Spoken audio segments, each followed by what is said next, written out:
नमस्कार, मैं हूं रंजीत कुमार। कोविड-19 वैक्सीन कोविशील्ड को लेकर सालों से देश दुनिया में कई तरह के सवाल उठाए जा रहे हैं। अपने सोशल मीडिया पर देखा होगा कि शादी में दूल्हा तो कभी दुल्हन, कभी जिम करते हुए युवा तो कभी बैठे बैठे व्यक्ति एकाएक हृदय गति रुकने के कारण अलविदा कहता रहा है। सालों से ये चला आ रहा है। दबी जुबान हर तीसरा आदमी कोविड वैक्सीन पर सवाल खड़ा कर रहा था। पर सवाल तो सवाल है, बिना किसी जांच पड़ताल के उसकी सत्यता की मोहर नहीं लगाई जा सकती। पर अब उसकी सत्यता पर मोहर लग चुकी है। एबीपी न्यूज के हवाले से मैं ये बात कह रहा हूं कि हाल ही में पेश रिपोर्ट में दावा किया गया है कि कोविड वैक्सीन लेने के बाद से हार्ट अटैक और ब्रेन स्ट्रोक का खतरा बढ़ा है। लेकिन अब इसे लेकर एक बेहद चौंकाने वाली रिपोर्ट सामने आई है। रिपोर्ट में साफ साफ कहा गया है कि कोविड वैक्सीन के साइड इफेक्ट्स हो सकते हैं। कंपनी ने कोर्ट में पेश दस्तावेज में दावा किया है कि इसके कम मामले हो सकते हैं, लेकिन कुछ लोगों पर इसके गंभीर साइड इफेक्ट दिख सकते हैं। कोविशील्ड वैक्सीन के साइड इफेक्ट्स के कारण ही लोगों में हार्ट अटैक और ब्रेन स्ट्रोक का खतरा बढ़ा है। थ्रोम्बोसिस के कारण हार्ट अटैक, ब्रेन स्ट्रोक और प्लेटलेट गिरने का खतरा बढ़ जाता है। दिल का दौरा ये एक बेहद खतरनाक स्थिति है जिसमें दिल की एक या उसके अधिक धमनियों में ब्लॉकेज होने लगते हैं। इसके कारण हार्ट अटैक का खतरा बढ़ जाता है। दिल में सही तरीके से ऑक्सीजन नहीं पहुंच पाता है, जिसके कारण से खून के थक्के जमने लगते हैं और बाद में हार्ट अटैक पड़ जाता है। ब्रेन स्ट्रोक की स्थिति में भी यही होता है कि ब्रेन में ब्लड ठीक तरीके से नहीं पहुंच पाता है। दिमाग में ऑक्सीजन की कमी के कारण ब्रेन स्ट्रोक का खतरा बढ़ जाता है। गौर करने वाली बात यह है कि सुरक्षा संबंधित मामलों को देखते हुए यूके में अब ऑक्सफोर्ड एस्ट्राजेनिका की वैक्सीन इस्तेमाल नहीं की जाती है। हालांकि कई इंडिपेंडेंट स्टडीज में इस वैक्सीन को महामारी से निपटने में बेहद कारगर बताया गया था। वहीं साइड इफेक्ट्स के मामलों की वजह से इस वैक्सीन के खिलाफ जांच भी शुरू हो गई थी और कानूनी कार्रवाई भी हुई।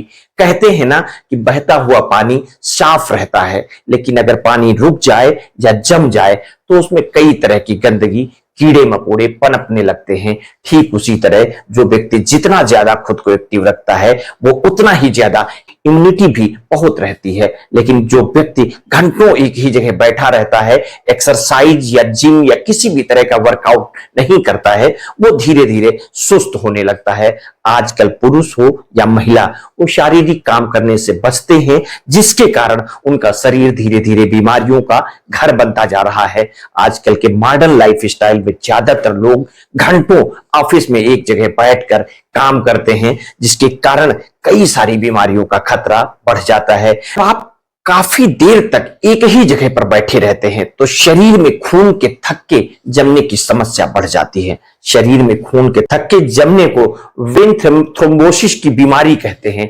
ब्लड क्लॉटिंग की बीमारी किसी भी व्यक्ति के शरीर में हो सकती है। काफी ज्यादा प्लेन, ऑटोमोबाइल या बस, ट्रेन में घंटों बैठने के कारण ये बीमारी हो सकती है। हालांकि ये बीमारी खतरनाक रूप तब ले लेती है जब ब्लड क्लॉट्स एक ही हिस्सा टूट जाता है और फेफड़ों तक पहुंच जाता है। इसे पल्मोनरी एम्बोलिज्म कहते हैं। अगर किसी व्यक्ति का वजन काफी ज्यादा बढ़ा हुआ है तो उसे इस बीमारी का खतरा काफी ज्यादा बढ़ जाता है। 40 साल की उम्र के बाद महिलाओं को हो सकती है ये बीमारी। सर्जरी या चोट लगने के बाद भी इस बीमारी का जोखिम बढ़ता है। अगर किसी व्यक्ति की फैमिली हिस्ट्री रही है तो इस बीमारी का खतरा काफी ज्यादा बढ़ता है। इस रिपोर्ट के अनुसार आप अगर नहीं जान रहे हैं तो जान लीजिए इस बीमारी के लक्षणों की पहचान होगी कैसे। थ्रोम्बोसिस यानी खून के थक्के जमने की बीमारी से अगर कोई व्यक्ति पीड़ित है तो वैसे 50% व्यक्ति में ऐसे कोई खास लक्षण नहीं दिखाई देते। अगर आप इसकी शुरुआती संकेतों पर ध्यान देंगे तो यह बीमारी सबसे पहले पैर, बाह और फेफड़ों को सबसे ज्यादा प्रभावित करती है।